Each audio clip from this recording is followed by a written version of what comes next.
भारत बनाम पाकिस्तान, हिंदू सिखों की छूटी संपत्तियों का हिसाब अभी बाकी है।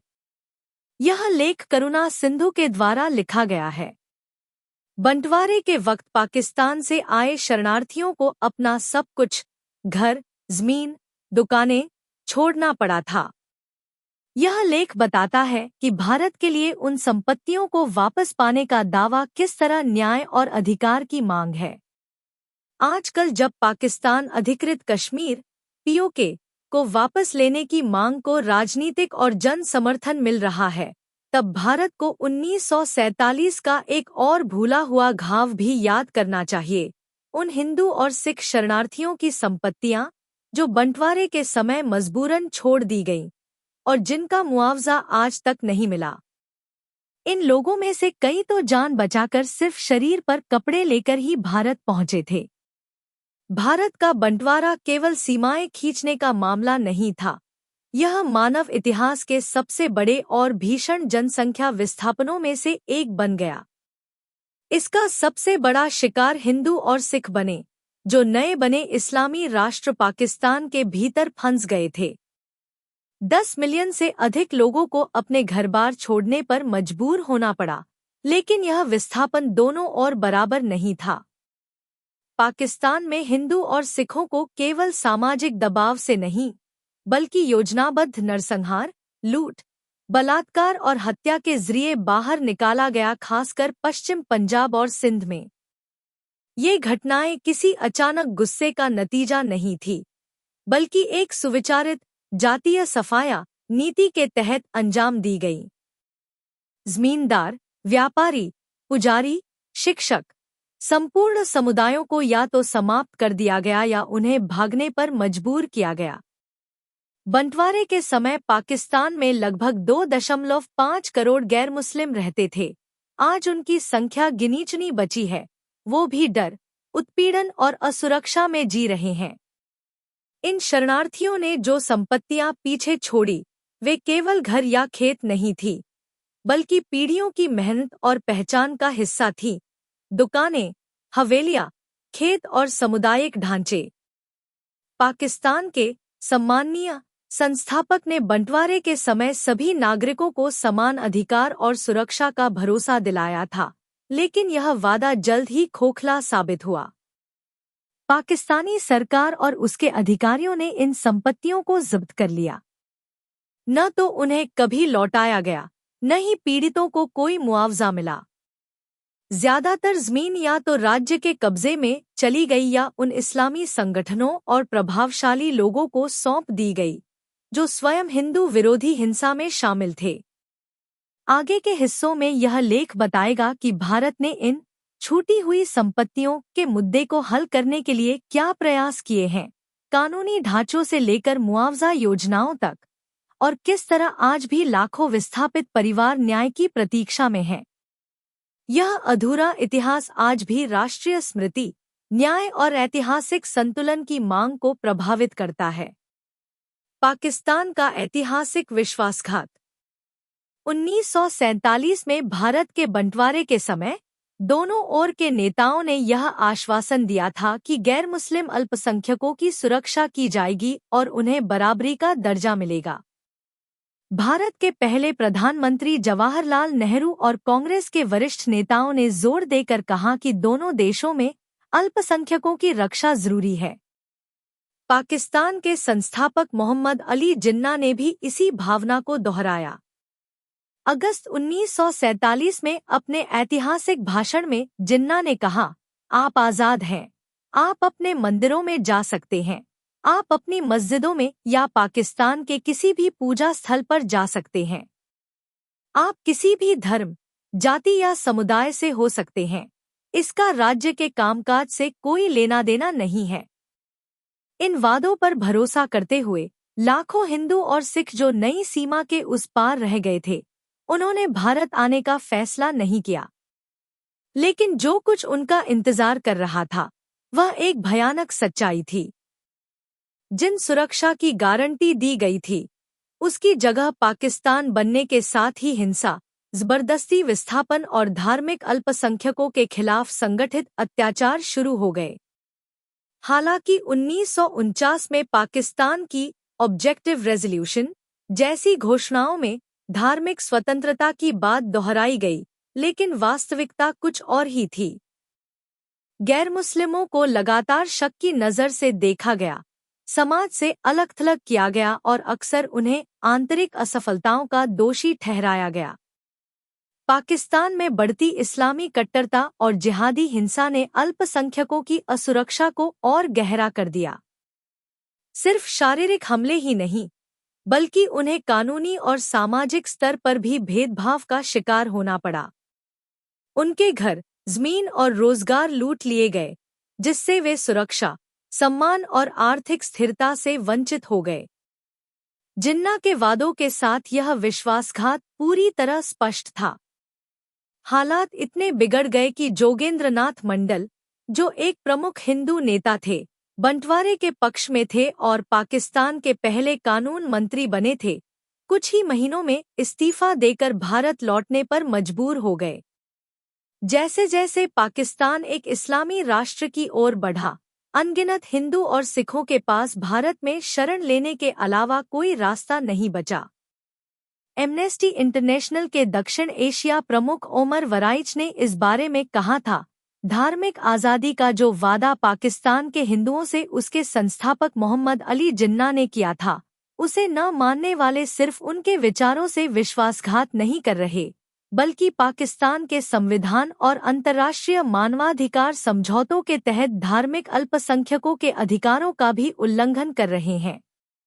एक ओर तो पाकिस्तान ने अपने अल्पसंख्यकों को हिंसा और भय के जरिए बाहर निकाला, परंतु दूसरी ओर भारत ने भी इन पीड़ितों को राजनीतिक विलुप्तीकरण के लिए एक अलग रूप में निराश किया।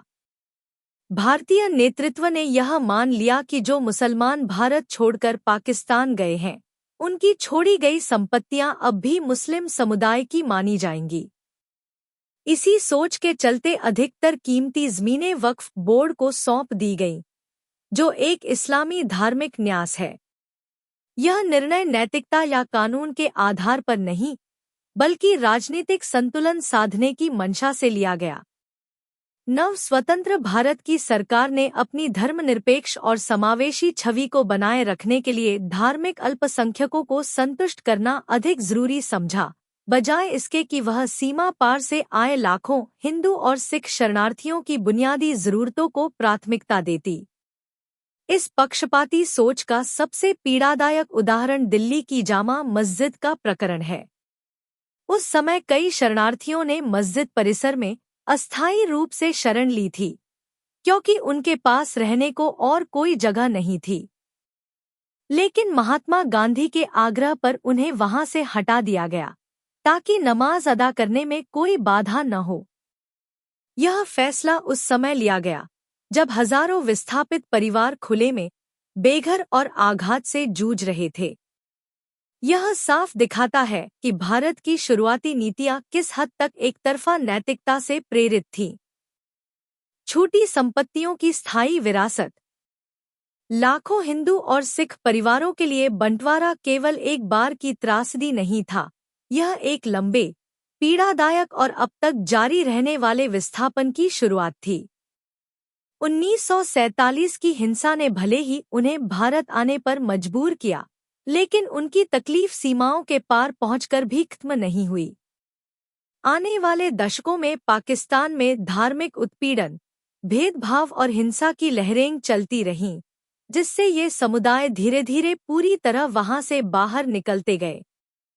बंटवारे के समय पाकिस्तान में हिंदू और सिखों की आबादी प्रभावशाली, संगठित और सामाजिक रूप से सक्रिय थी। आज उनकी उपस्थिति लगभग नगण्य रह गई है। वे ज्यादातर गरीब, भूमिहीन और समाज के किनारे पर जीने को मजबूर हैं। जिन परिवारों के पास कभी जमीन, संपत्ति और सामाजिक प्रतिष्ठा थी, वे अब दिहाड़ी मजदूरी पर निर्भर हैं। ज़बरन धर्मांतरण, योजनाबद्ध हिंसा और बार बार का विस्थापन इन समुदायों को पूरी तरह तोड़ चुका है। जिन संपत्तियों को वे पीछे छोड़ने पर मजबूर हुए थे, वे अब भारत और पाकिस्तान के बीच एक बड़ा विवाद बन चुकी हैं। भारत के आंकड़ों के अनुसार हिंदू और सिख शरणार्थियों ने पाकिस्तान में लगभग 38 रुपये 10 पैसे अरब करीब 47 US डॉलर मिलियन की संपत्ति छोड़ी थी। दूसरी ओर पाकिस्तान का दावा है कि मुस्लिम शरणार्थियों ने भारत में लगभग 3 रुपये 80 पैसे अरब US 4.7 मिलियन की संपत्ति पीछे छोड़ी। भूमि से जुड़े आंकड़े भी उतने ही गंभीर हैं।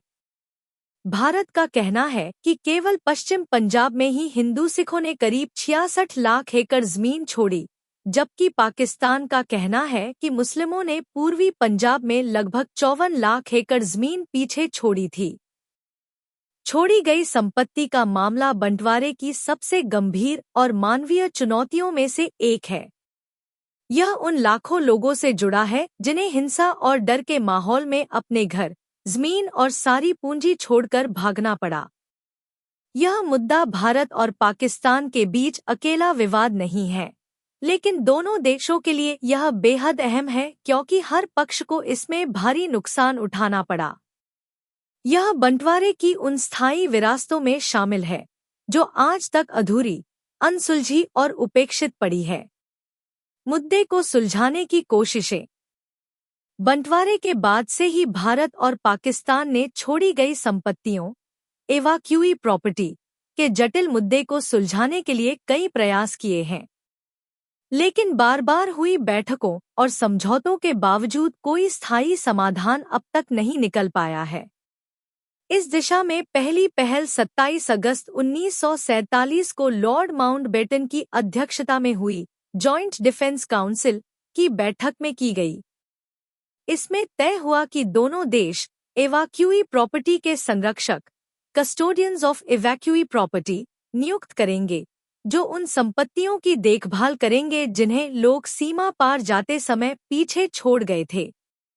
इसके बाद दिसंबर 1947 में दिल्ली में इंटरडोमिनियन कॉन्फ्रेंस हुई, जहां दोनों पक्षों ने इस बात को दोहराया कि शरणार्थी अपनी चल और अचल संपत्तियों के मालिक बने रहेंगे। इन्हीं प्रतिबद्धताओं के आधार पर अप्रैल 1950 में नेहरू-लियाकत समझौता हुआ। इसका उद्देश्य अल्पसंख्यकों के अधिकारों और उनकी छोड़ी गई संपत्तियों की रक्षा के लिए एक स्पष्ट और ठोस ढांचा तैयार करना था। इस समझौते में दोनों सरकारों ने अल्पसंख्यकों को समान नागरिकता, जीवन और संपत्ति की सुरक्षा, सांस्कृतिक अधिकारों और अभिव्यक्ति, पूजा, रोजगार तथा आवाजाही की स्वतंत्रता देने का वादा किया। इस समझौते से शुरू में काफी उम्मीदें जगी, लेकिन यह प्रभाव ज्यादा समय तक नहीं टिक सका। अगले कुछ दशकों में पाकिस्तान ने इन वादों का पालन नहीं किया। वहां हिंदू और सिख अल्पसंख्यकों को जबरदस्त भेदभाव, जबरन धर्मांतरण, सांप्रदायिक हिंसा, जमीनों पर अवैध कब्जे और हिंदू लड़कियों के अपहरण और जबरन निकाह जैसी घटनाओं का सामना करना पड़ा।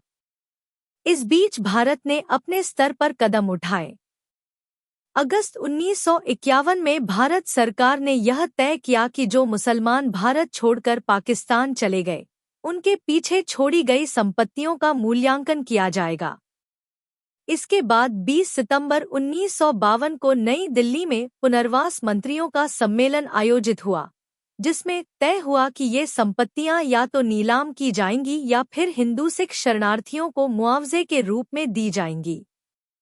भारत ने पाकिस्तान को प्रस्ताव दिया कि दोनों देश मिलकर या किसी तटस्थ संस्था की मदद से दोनों ओर की छोड़ी गई संपत्तियों का मूल्य संयुक्त रूप से तय करें।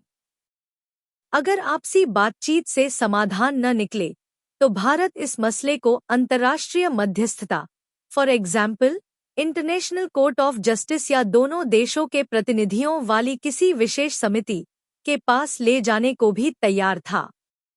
लेकिन पाकिस्तान ने इन प्रस्तावों को खारिज कर दिया और ऐसी शर्तें रखीं जो न तो व्यावहारिक थीं, न ही न्यायसंगत। नतीजतन यह प्रक्रिया पूरी तरह रुक गई और मामला अधर में रह गया। सीए और अल्पसंख्यकों की स्थिति। पिछले कई दशकों से पाकिस्तान में धार्मिक अल्पसंख्यकों को लगातार अत्याचार, भेदभाव और हिंसा का सामना करना पड़ा है। इसका सीधा नतीजा यह रहा कि वहां से धीरे धीरे बड़ी संख्या में लोग शरण की तलाश में भारत आते रहे।